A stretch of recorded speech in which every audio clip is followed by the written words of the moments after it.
আসুন বন্ধুরা, দেখা যাক মা বুড়ি আলপনা আঁকছে আর কিভাবে গুনগুন করে গান করছে। আসুন। আসনে পেতেছি প্রদীপ জেলে নিলাম তোমায় বরণ করে, দেখছেন আঁকছে আর কিভাবে গাইছে, তাই আপনাদের একটু দেখালাম। এখন তো সবে শুরু, এখনো আঁকা শেষ হয়নি। সঙ্গে থাকেন, শেষ আঁকাটা পর্যন্ত আপনাদের দেখাবো। কেমন হচ্ছে আঁকা অবশ্যই জানাবেন।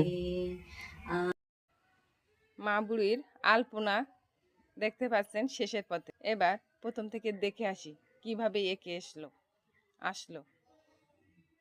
সে তো টায়ার্ড হয়ে গেছে।